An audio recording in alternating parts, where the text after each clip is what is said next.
Well, welcome back to the setup from Texas. You know, we mentioned the families because NASCAR is not like other sports. We're not talking about just a 2-hour game. The racing action goes all through the weekend. That means drivers travel with their families, their wives, their girlfriends, and these ladies have actually become part of the race teams.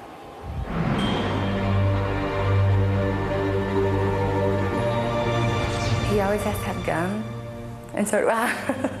That's kind of like his pre-race thing. He's a little nervous, and I try to just calm him down. I try to lighten the mood up a little bit. Race day, we try to make it as much fun as possible because we all know that that could be the last time that we see them, the last time that we're with them. I try not to think about that. I try to put it out of my head because the chances of that happening are slim. Whoever buckles him in, it's the same guy every week. I make sure that he puts the tape on his ears, the tape on his microphone. I want to make sure that his Hans device and his straps, I watch to see that they're pulling that belt tight. I mean, I know exactly what's going to happen, how it happens, and nothing can go out of whack. Tell him I love him and tell him to just take a breath and to clear his head. I notice when he goes in with a clear head, it's a bit better for him. I kiss him, and I just say, have fun. I don't say anything else but have fun. Say a prayer right before the race starts and hope that he'll come back to me safely.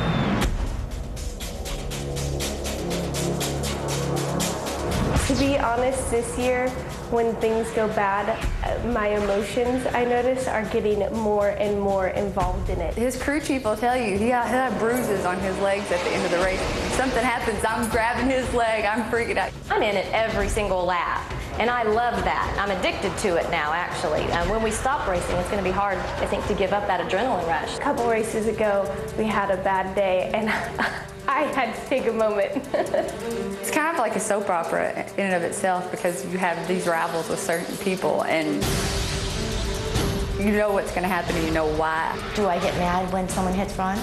I do inside, but I know better than to go say something. I did have a habit of doing was getting down and running over to Lindy and talking to Lindy about it. It was pretty funny because in one race, one of the officials thought that Lindy and I actually went after each other, and here we were just venting.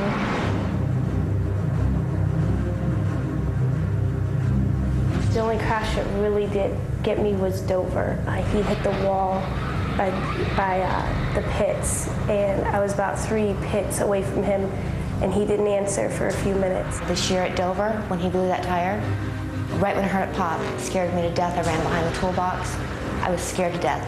It was scary because when he finally came across, he said, "Get the steering wheel off my chest," and that was an intense moment for me. Like, this is real. This is stuff that can happen. When Skinner flipped, I was shaking because I thought he was hurt. Oh, Skinner gets clobbered.